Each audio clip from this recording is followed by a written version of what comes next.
Aujourd'hui, je suis ravie de partager avec vous une technique de transformation que j'aime particulièrement en vue de préparer les petits cadeaux des fêtes que je partagerai avec les êtres chers en fin d'année. Je pense que certains d'entre vous ont déjà pratiqué ce genre d'exercice. Il s'agit tout simplement de choisir dans ce que j'appelle la bonne pioche. Qu'est-ce que la bonne pioche? Eh bien, la bonne pioche, voici, c'est cette compilation d'exercices non aboutis que je mets de côté dans mes dossiers et que je vais utiliser plus tard, soit pour refaire des essais, soit pour, je ne sais pas à l'avance, cette bonne pioche quelque part, et je m'en resservirai dans un autre temps. Comment j'ai procédé pour l'exercice que j'ai choisi de vous montrer aujourd'hui? Eh bien, voilà, j'ai choisi déjà de réaliser une pochette sur un format, je crois que c'était une expérience sur un format A3. Et ensuite, j'ai choisi de prendre sur une autre planche, comme ceci, avec une petite fenêtre. J'ai visualisé les parties intéressantes. Quand on fait des expériences, il y a toujours des moments qui nous plaisent plus que d'autres.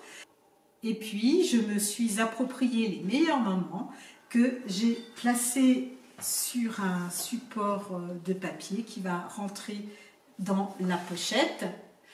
Avant de coller les différentes parties, je vais utiliser un stylet pour faire des rehauts. Pour cela, je vais utiliser une table lumineuse que je branche, une table lumineuse artisanale. Voici, je l'ai branchée. Pourquoi c'est important de prendre une table lumineuse? Parce que en utilisant le stylet, je vous fais une petite démonstration tout de suite. Voici une feuille témoin, voici la petite fenêtre que j'ai utilisée pour faire mes découpages, et puis voici maintenant la façon dont il faut s'y prendre. Je vais mettre la forme sous le papier, et là il faut s'entraîner parce qu'il ne faut pas se tromper sur ce qui doit être fait à l'envers ou à l'endroit. Donc là je prends la partie la plus grosse, la tête la plus grosse, la plus large, et je vais passer le stylet ainsi, tout délicatement. Je fais attention parce que au début on a tendance à faire des dérapages et ça peut modifier le dessin. Donc si on fait un dérapage sur l'envers, c'est pas important, mais sur l'endroit c'est plus gênant. Il vaut mieux pas en faire.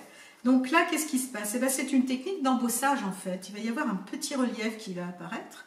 Et l'intérêt, c'est de jouer avec tous ces petits reliefs pour présenter et embellir le motif que nous avons choisi. Donc, je vais enchaîner tous ces petits motifs. Là, je ne sais pas si vous pouvez le voir en fait.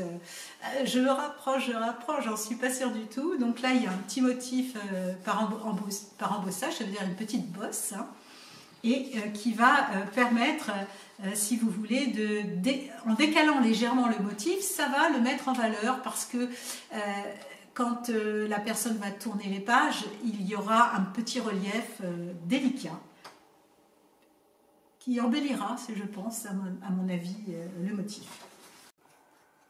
Voici une nouvelle pochette. Ne pas oublier de se mettre sur l'envers pour faire le gaufrage. Donc avec la table lumineuse, le motif apparaît. Il n'y a plus qu'à suivre les lignes. Entre autres, là, j'ai choisi de faire des lignes parallèles.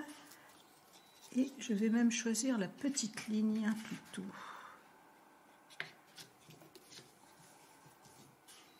Le côté le plus rond. Voilà.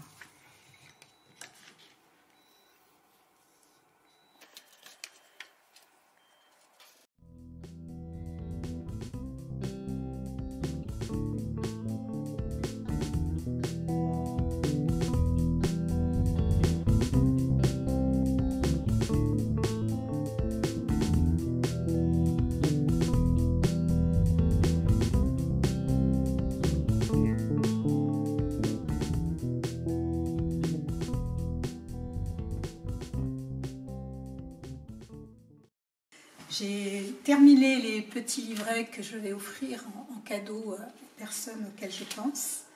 Il y en a de toutes les couleurs en fonction des exercices précédents que j'ai réalisés sur certaines planches. Là, c'est un noir et blanc. Donc, de la même façon, j'ai gaufré la composition. On ne le voit pas directement parce qu'il faut que la lumière vienne rencontrer le papier. Donc, voilà, différents petits livrets que je vais offrir. Le premier que je vous ai montré, c'était le bleu, vous vous en souvenez. Et puis, j'ai réalisé également des cartes. Alors, des cartes dans lesquelles, lorsqu'on ouvre, on voit le motif. J'ai réalisé également des petits tableaux que l'on peut mettre sur le frigo avec des mots sympas. Et j'ai réalisé également une petite boîte à humeur avec plein de petites humeurs différentes en fonction des couleurs. Pareil, c'est une boîte aimantée que l'on peut mettre sur son frigo.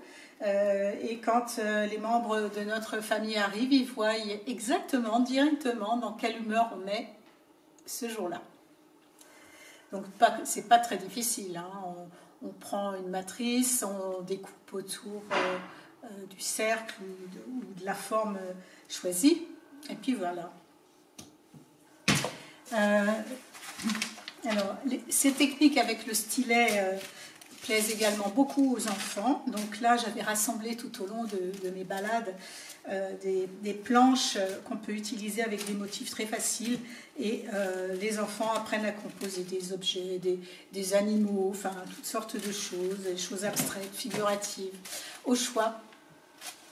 J'espère que cette technique vous a plu et que vous aurez envie de vous y essayer également. À très bientôt.